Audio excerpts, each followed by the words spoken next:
Rest, and this is the Overlooked podcast. Today we're going to get into the disappearance of Laresha Walker, aka Dina. Laresha Walker is an African American female. She's from Nashville, Tennessee.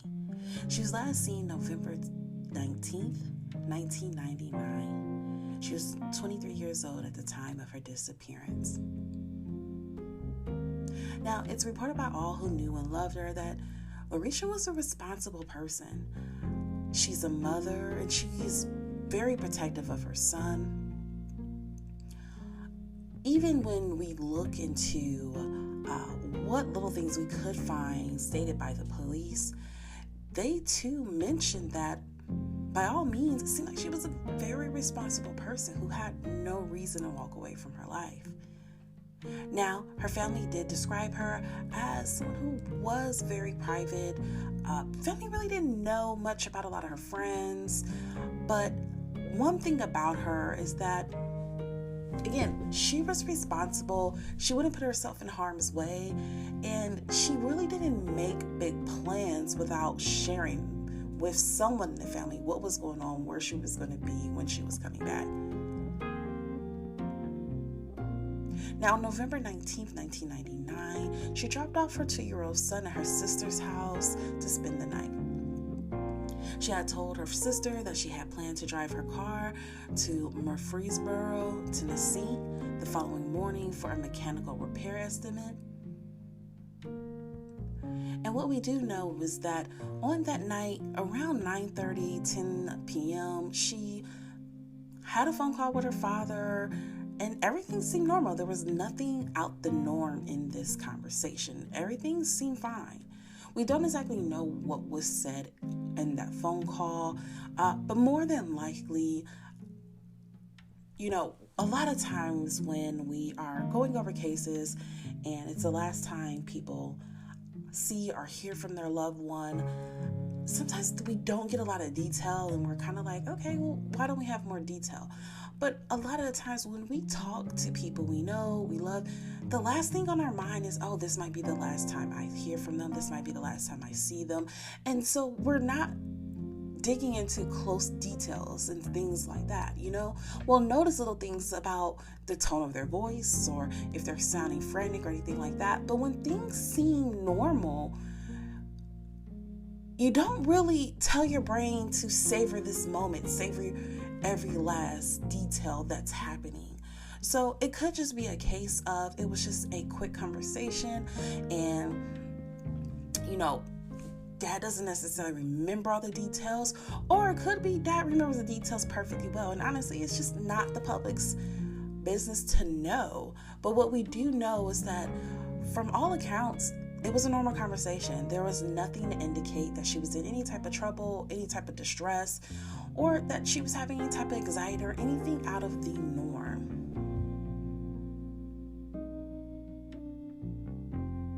Unfortunately, that was the last time anyone heard from Laresha.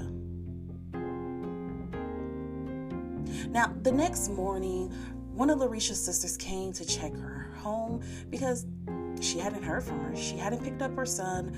No one really knew what was going on. She hadn't contacted anybody the following day. And this is now November 20th, 1999.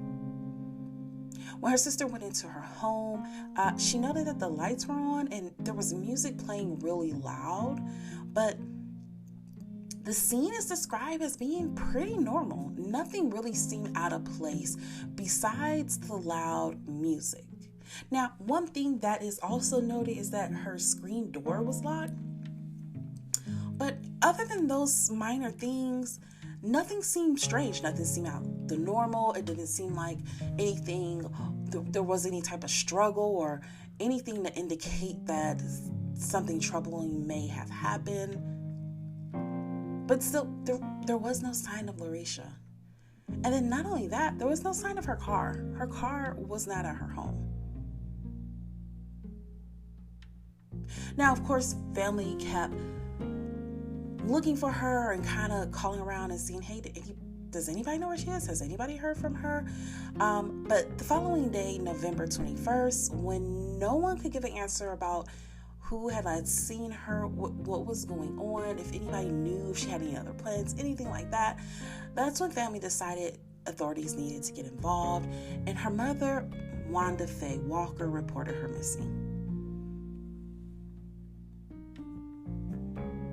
Now, police did learn once she was reported missing that a neighbor actually said that they heard her arguing with someone outside of her home the night of her disappearance. Now, what we know about this home, it was a townhome, and it was somewhere she lived less than a month. And from everything I could find, it appears that initially her case did receive some media attention in the Nashville area, but unfortunately, like a lot of cases, coverage just kind of faded out, and it kind of faded out pretty quickly. Now, another thing that was noted in a few articles was that the clothes that Laresha wore on the day she dropped her son off, the day that anyone had last seen her, those clothes were discovered in her home. But to this day, and we're talking mid-April 2021, her car has never been found. Her car was a 1995 maroon Oldsmobile Achieva with Tennessee license plates that read 419 ABG. The car had a long scratch on the driver's side, and no one has seen this car since the day she's been reported missing. It's never been found, it's never been recovered, and as far as I know, there's never even been any sightings. Now, according to her family, Laresha did not have any problems with anybody in her personal life or in her work life. And as far as they know, she was not dating anyone at this time. Her family described her as a private person. Family does that, they weren't really too sure exactly who she hung with, but again, her personality was not the type to put her in dangerous situations or to put her in dangerous groups with dangerous individuals.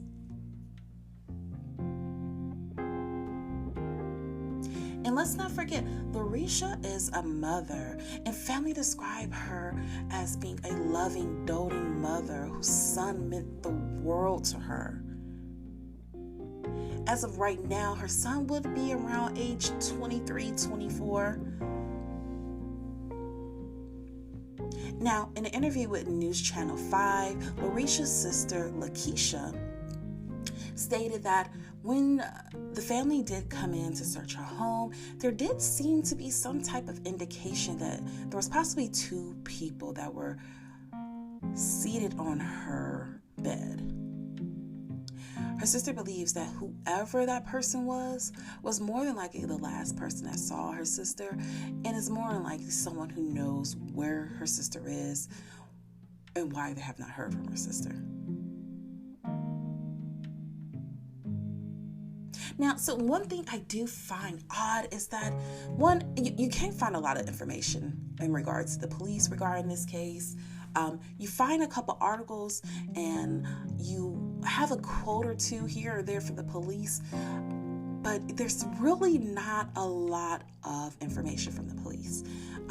You really can't go and find them giving interviews and so forth. And sometimes this is the case with cases that were done before, like 2001.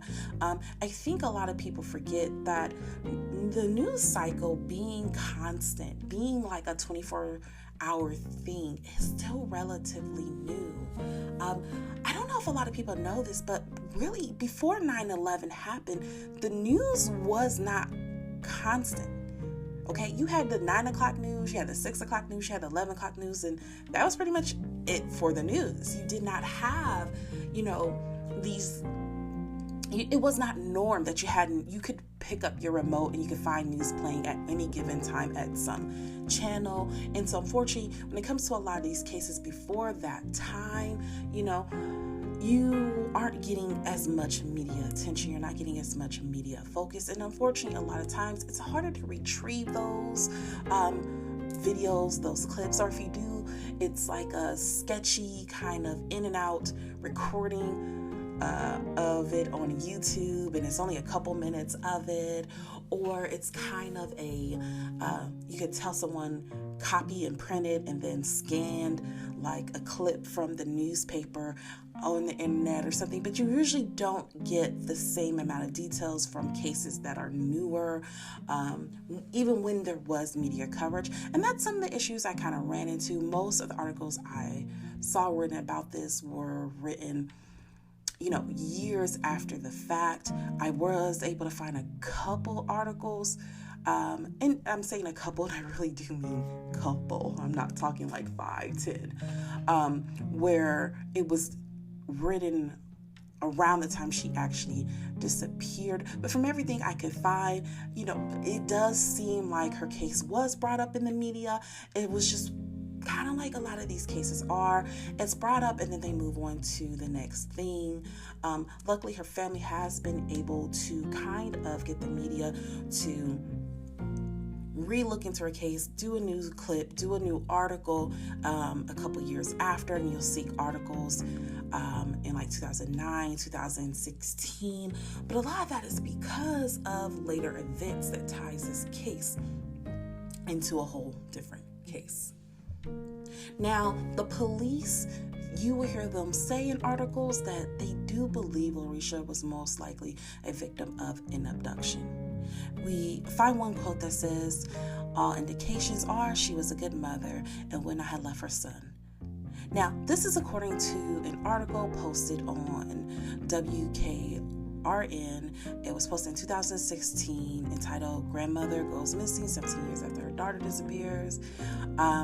And in this article, you hear the police talking about how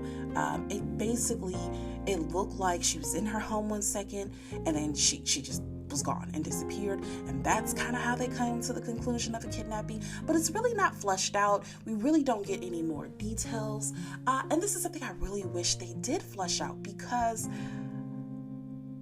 that's not enough information to go automatically to a kidnapping to me. We have heard and we've seen, even on this podcast, I went over cases that had more details that indicate a kidnapping, and the police will not come out and just say that. So I found that a little bit odd, but I could not find any more details about why police think this was a kidnapping. I really struggled to even find details from the police at all. It's very clear the police are aware of this case. It's very clear that the police have a, file open on this case. But what they know, what's in that file, we have no idea. Even when you hear family talk about this case or you read interviews with them, it seems like they haven't been given a lot of information either. And as far as they know, there's little to almost no clues or tips in regards to Laresha's disappearance. Now, we're going to take a second and we're going to skip forward to October 5th, 2016. October 5th, 2016, Wanda Faye Walker of Nashville, Tennessee, failed to report to work at the Dollar Tree store on Franklin Pike Road in Nashville, Tennessee. A week and a half later, her Nissan Maxima was found behind a home on Wade Avenue. This home was only about 10 minutes away from her home. The doors were locked, and at first there seemed to be no signs of any major disturbance. Her car was actually found on October 13th of 2016. Again, the car was locked. It was essentially in an abandoned alley. Neighbors have been quoted as saying, when police discovered the car, that they knew the car had been there for at least a week about that time. From everything I could find, it does not appear that any neighbor actually saw Wanda at the scene where her car was found.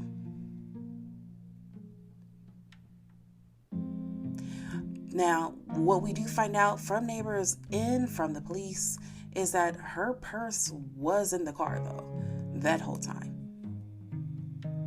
Wanda was 60 years old at the time of her disappearance. Now, Miss Walker's loved ones are 100% certain that she would not have just got up and voluntarily walked away from her life. She understood the pain her family would endure if she just got up and left and just suddenly disappeared. And she knew this pain because 17 years before she disappeared, her daughter, Laresha Walker, disappeared from her and her family's life. And they pretty much had been living in suspense, waiting for new answers, waiting for new clues to come in so they could figure out what happened to Laresha.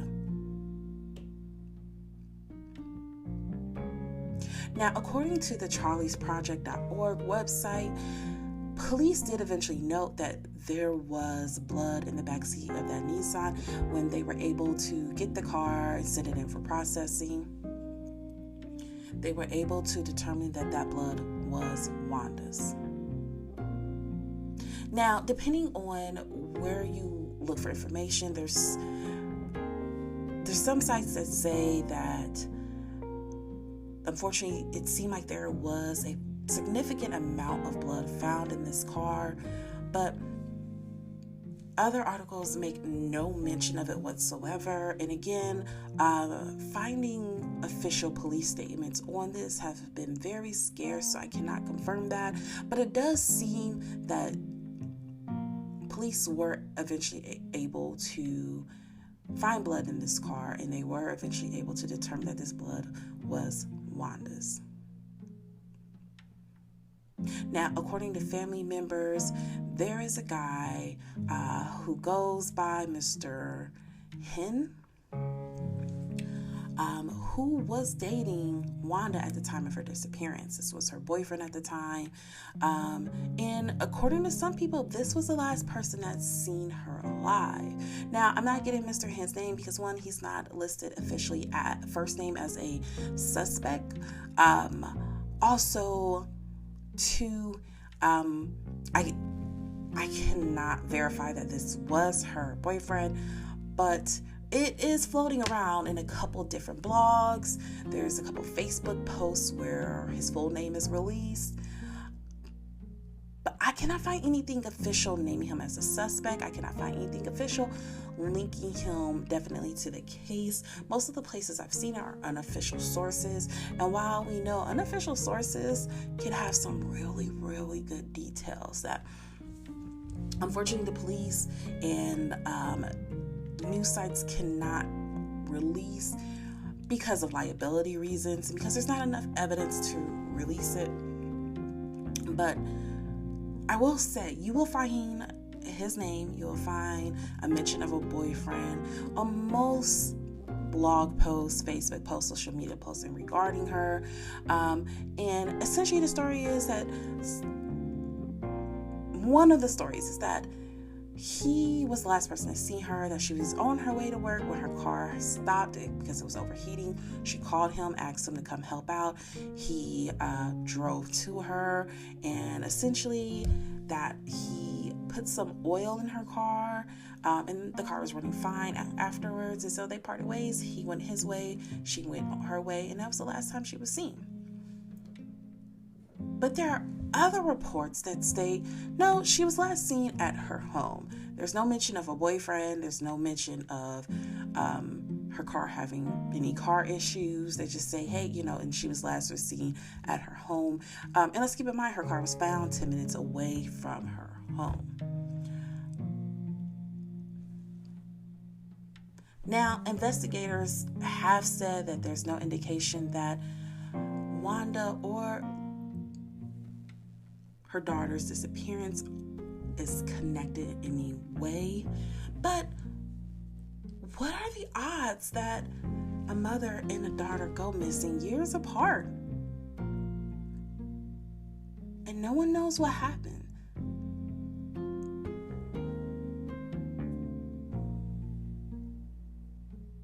When speaking to WSMV Nashville on October 20th, 2016, we hear from Laresha's son and Miss Walker's grandson, Wanda Walker, and he states, in regards to his grandmother, I know she wouldn't do this to us because my mother is already missing.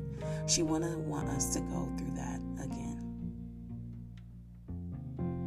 Now, our hopes is that the Walker family will get answers, and this case will get brought up, and new tips and new leads will come in, and police are able to bring loved ones back home to their families.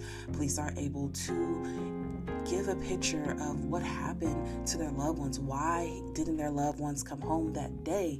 And again, we want them to be able to bring their loved ones home to them and let them know why their loved ones were gone for so long. That is our hope. That is always the reason why we are reporting on these cases. We want these cases to be closed, and we want these cases, of course, to be closed with a happy ending.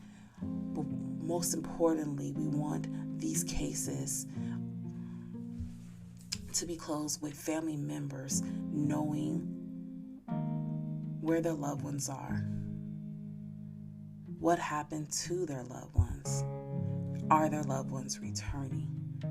Because those are the answers they need to start working on a journey of peace, of healing, and maybe even of celebration when their loved ones return to them. So let's get into the questions and the facts that we know about this case, or these cases. So the first thing we know is that all indications seem to point to the fact that Laresha would not have left on her own. From the fact that, one, Laresha's a mother and everything. I mean, family, police, everyone points to the fact that she loved her little boy. She loved her little boy. She loved being a mother. No one believed she would walk away. She had no history of just up and leaving. She had no history of just walking away. She had no history of leaving and not letting anyone in her family know where she was. Yes, she was a private person, but from all the things I can gather, it seemed more like she was just a private person in the way that, hey, if I'm dating, it's really none of your business unless this is someone I'm going to get serious with, then I'll bring them around. In the way of like, I keep to myself. I don't want my life, being out there and anybody being messy. But it seemed like it wasn't like she did that out of, trying to hide anything. It just seemed like, she was a perfect person. That's how she was. Again, all signs indicate that she was very responsible. And here's another thing. She actually had a serious medical ailment. She had to take medicine for her heart, and her medicine was left there at her home. She did not take this medicine with her. So again, all signs seem to point to the fact that she planned to return home. She planned to pick up her son the next day. All signs seem to indicate that she did not plan on leaving and not returning. Another thing we know is that she was not at this home very long. She had only been living in this home for a couple weeks. It had not even been a month. Now, there's a thread on Reddit where one user on Reddit actually looked up where she was living at the time, and they stated that the way that the home is set up, the townhomes are set up, is that there's drive-throughs in the front, but it seems like the actual parking for those who live there is in the back, and that unless you were going to your car, it seems like it's very likely that she could have been back there arguing with someone and no one could have seen who she was arguing with. I try to look up the residents myself, but with a lot of these cases, if police don't have a crime scene, they do not give you the exact address. They kind of tell you just the area. So let's say like the 800 block, the 900 block, and that just means somewhere between, house 801 blah blah blah street to house 899 blah blah blah street. It happened somewhere in that area. So when I looked down this road, that area, that block number, I could not find townhomes. And it could just be that building is no longer a townhome. Someone could have broke it down, made it a whole house. But the Reddit user did state that they believe it was a home that was just split and divided, that looks like, one single building, but probably had one unit on one side, another unit on the other, or one at the top, one at the bottom. And that's actually, very likely that that's the case. But from what I could find, I understand what the Reddit user was trying to say, because a lot of the homes have, some kind of semi-long driveways in the front, but if you kind of look towards the side, you'll see that there's like parking garages in the back, or there's like a little space to park in the back, and you can barely see them in some of these homes unless they have a car peeking through the back. And you can see how, if you were in the front and you heard someone arguing, you wouldn't be able to see who it was if they were in the back where people park their cars. So that is something to kind of keep in mind on why the neighbor maybe didn't go out and say anything, or didn't see anybody, maybe even if they peeked out their window. Also, another thing is, a lot of times, unless yelling and arguing gets to a certain level, most people don't think, oh gosh, they're in danger. Let me see if I can get a license plate number. Let me see if I can see anything. Let me see if I can snap a picture. One, this is the 90s. Cell phones weren't very common. Two, it does not seem that the arguing was at a level in which it's caused major concerns, because it seems like only one neighbor came forward and said anything. And again, it doesn't seem like they were at the belief that this was something that was, at a dangerous level. And for a lot of us, we might hear people arguing out front. And for the most part, again, unless you hear certain keywords or it reaches a certain tone and level, you kind of just shrug it off and mind your business. And you're just kind of like, oh, okay, I'm let them handle their business. It's not till you hear certain key words that you're like, uh-oh, hold on, what's going on? And then let's not forget, a lot of people have a mindset of, this is not my business. And I can't say that I blame people for it, that it's wrong or that it's right. There's a lot of stories of people being innocent bystanders. There's a lot of stories of people trying to do the right thing and them being the only person that gets harmed.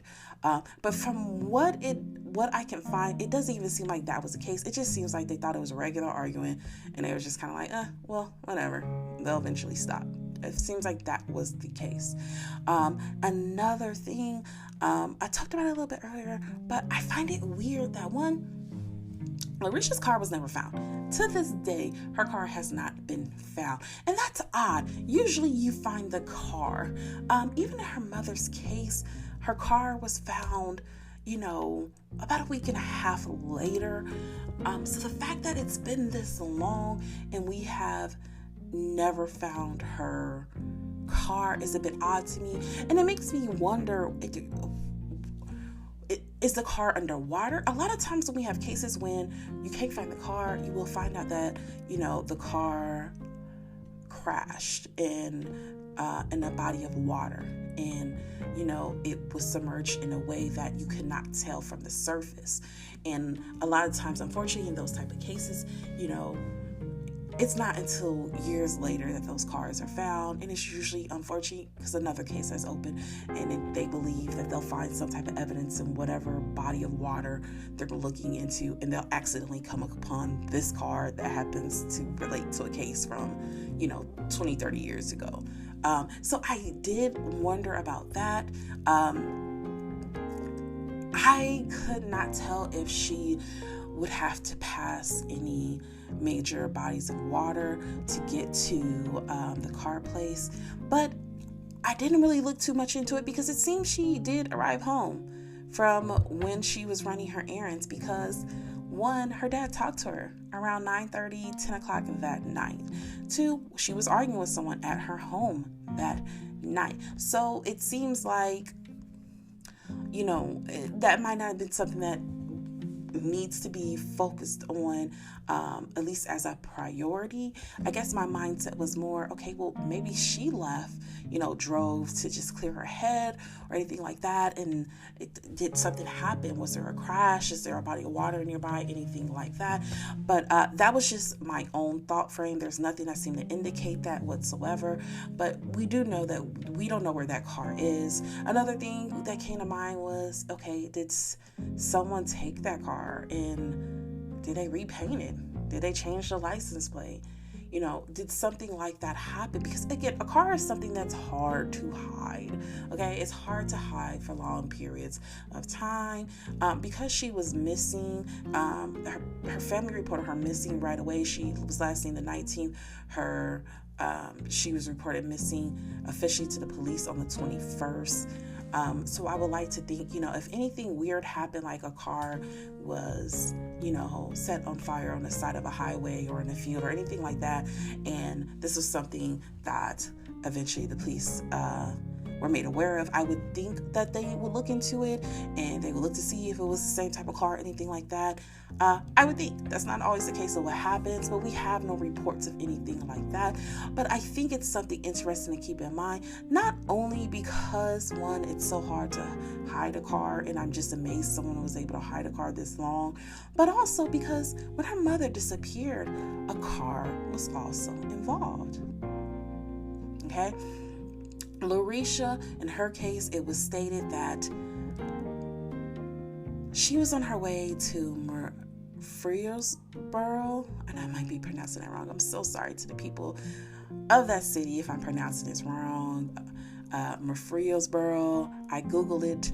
I came across 3 different pronunciations, and I just picked one, and it's like, all right, we're gonna go with it. But from what I can find, that area is 41 minutes away from where Laresha lived. I think it's kind of odd that she would pick to go get her car fixed or looked at so far away. She had to pass so many shops before then. But again, as a woman myself, I know that if you don't really know about cars and you find a place and you think that, hey, they're really good, they gave me a really fair price, and I trust them, you kind of keep going with them. Even when you move, if it's doable, you kind of keep going there because you're like, I don't feel like they're going to screw me over. I don't feel like they're going to, hike up their prices or anything. You try to stick with what you know, especially in regards to like your car. But also, she had a lot of support in her area. She had family in her area. It seems like the family unit was close and supportive. So I would think also, she probably could ask one of them and found somewhere close. I just think that's weird. But also I think it's weird because then when her mom went missing, we hear the story of there's a possibility mom had issue with her car. And there was a possibility that, her boyfriend came and helped her with her car as well. There's this element of something with the car right before both of them disappear. Again, both inspectors, police, investigators, they say they don't believe the cases are related at all. It is just one of those, very rare coincidences. I personally don't believe that these cases are related in that way. I don't think someone necessarily had anything out for this family and is purposely, kidnapping family members, particularly from this family or anything like that. But I think it's very odd that we have 2 family members, a mother and a daughter. They go missing years apart. There's very little information about, what were they doing in those last moments before they disappeared, and there's conflicting information about, who was the last to see them and what were they doing right before they disappeared. But both of them had something to do with cars. That's just very odd. That's just a huge coincidence. I'm with the investigators. I don't believe they are related, at least not in that way. But I think that's something there's something about it that I'm like, we need to keep that in mind, though. We did need to keep that in mind. Another thing I want to point out is that, I did come across a Facebook post. It appears that it was from a family member. I just can't confirm if this person's family or not. But it was around the time she disappeared. In that post, they were saying, hey, this was the last person Miss Walker was seen with. We're talking about Wanda. Wanda is the mother, the grandmother. In regards to her boyfriend, they stated this was the last person they were seen with. Where is he? Does anybody know where he is? So forth. And if that story is true, I wonder why the police have not confirmed it. Police have not said anything. Police have not made him a suspect in any way. I can't find anything out about this case. I don't know if they have suspects. I don't know if they checked out boyfriend. You cannot find anything about it. And so I think that's kind of odd as well, because the police have, if you go to the city of Nashville's, their police website, and you type in her name, and you type in even Laresha's name, they still have articles and posts about them, asking the public for help, telling the public who they can call, where they can leave tips, and so forth. But that's really it. You don't really find a lot of details, extra details of, hey, this case is open, this is what we got, this is what we're looking for, can you get us this information? This was the last person they were seen with. You don't find that type of information, and it sucks because especially if it is true that they found blood in the car. A family is saying, if possibly family, because again, I cannot confirm this person is family. The way that they wrote the post would have me to believe that they are a family member, but I can't confirm that. But that's something I would like the police to come out and confirm, because again, also, when the public knows that sort of thing, because again, you can't find it in all cases. So there could be someone who knows this person who may be able to say, yeah, this person has a temper. Yeah, this is somebody that's shifty. Information like that could help lead the police in the right direction. You have to know that that's the person they're looking into to be able to give the police those type of tips, to be able to give the police kind of, oh, wow, no, I remember that around October of 2016, I remember them coming to my house panic, frantic, and I was like, what's wrong? And they wouldn't tell me, but they asked to use my shower, stuff like that. The public can't come in and give you tips if they don't know if that's the person you're looking into. There's lots of things that people notice that are kind of strange that they pick up on. They're like, but they don't think it's related to anything. They don't know where to relate to. So they're just kind of like, all right, well, that was a weird thing. And they go about their lives. But when the public has information, then they are able to use the information they have to give to the police to try to build a case, to try to build tips, to try to help a family find answers. So I get very frustrated when I come across cases like this, where it seems like the police is trying to do something, but also it seems kind of half-assed, because how can we help? How can we help when there's so little that we know to help? Another thing that I kind of really kept chewing on as I looked into this case is that Laresha's sister said when she looked into her home that there was music playing really loudly, and that was something that was odd, especially since, one, she wasn't home, her car was gone, she wasn't there, the screen was locked, but her music and her lights were on, and the music was playing really loud. This is something that I kind of kept in mind, especially since one sister has stated that it appeared that there was two people sitting on her bed at some point in time. And when I heard that and I was thinking about the whole music being up very, very loud, it made me wonder if that was something to cover up a certain sound. Was the music up to try to cover up the arguing? Was the music up very loud on purpose? That's something I've been chewing on and thinking about, but unfortunately, because we have so little clues, we don't know what to make of it. And going back into the abduction,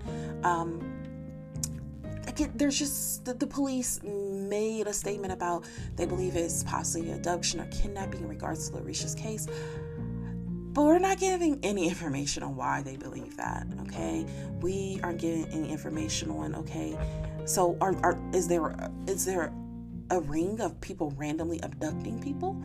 Was it something that they believe it was someone they knew? And if it was someone they knew, who? Do we believe this was a domestic violence situation? Do we believe this was a situation with her car where whoever she had check out her car, followed her back? We just aren't given any information. I think it's irresponsible to throw out into the public that, yeah, by the way, we think it's an abduction, when there's nothing in the case that really points to that, and you don't give us the clues as to, okay, this is why we thought that. Again, as the public, I get it. Sometimes the public, we can take things, we can run with it, and we can ruin a case because of our own theories and so forth. That's definitely a thing. But again, it just seems really irresponsible to throw something like that out there when none of the information that we have shows why that is a theory.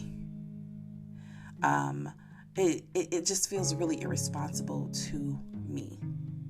Now, as always, I'm going to post pictures of both Laresha and her mother, Miss Wanda, on the Instagram. Please take a look, share it, go take a look at the articles yourself, look up their names, look up their articles. Again, you're pretty much going to find what I went over, but you might find different twists and other people's ideas and theories on different blogs. I did see that there was maybe one or two other podcasts that had covered it, and I think it's important to go over it. Another thing I want to say, the fact that our mother and daughter both went missing, both of them disappeared, both under suspicious circumstances, and the fact that most people have not heard about this case blows my mind. This is something at the very least, and I do mean this is the very least, because these are family members that people are missing, that people love, that people want answers for, and I don't want to take away from that. But in regards to the media, it's something that's interesting. It's something that's very fascinating, and so it's a shame that the media did not take this and we don't have more stories about it. We don't have the media pushing for tips. We don't have the media pushing for answers, because there are so many cases that you put into Apple Podcasts, Spotify, you're going to find 150 podcast episodes on. But then you have cases like this where, there was a little bit of media coverage, but we have no tips yet. And you don't see a lot of things written about it. You don't see the media pushing for more tips, for more answers. And I really believe that is a big part of solving cases, especially in today's time. You solve cases with knowledge. You solve cases with sharing information that you know, and you can't get the public to share information if they don't know that this is something that's being asked. Again, I'll post clips and I'll post pictures on Instagram, and I'll post their flyers. So I'm going to give you where you can contact the police and Crime Stoppers. But again, I know a lot of you guys listen to this on your way to work or as you're doing other things, so I will post it on my Instagram. That way, if you need a visual of the number, you can give them a call. The police department of Nashville is who's handling this case. You can contact them at 615-862-8600, or you can contact them at 615-74-CRIME. That is 615-742-7463. And that would be the Nashville Police Department's Crime Stopper Division, if you want to call anonymously. As always, I ask that you guys be safe. I ask that you guys stay vigilant. I do ask that if you are listening on Apple Podcasts, that you go to Apple Podcasts. 1, subscribe. 2, leave us a review. And that is really for behind the scene analytics, because the way that both Instagram, social media in general, but Apple Podcasts, Spotify, the way in which they decide to show people who have never heard of the show and people who aren't familiar with the show the way that they decide to show us to new viewers and possibly new listeners is based on things like likes on people who share and how they share it. Do you save it on Instagram? Do you share it to your feed? A big one for the podcast is, do you leave reviews? The quality of the review. Is it just stars, or did you write a sentence? Did you write a paragraph? Things like that help. So if you have the time, I do ask that you do those things. It's greatly appreciated. If not, I completely understand. But I do ask that you guys stay vigilant, stay alert, and you guys have a good week. I will be back with another episode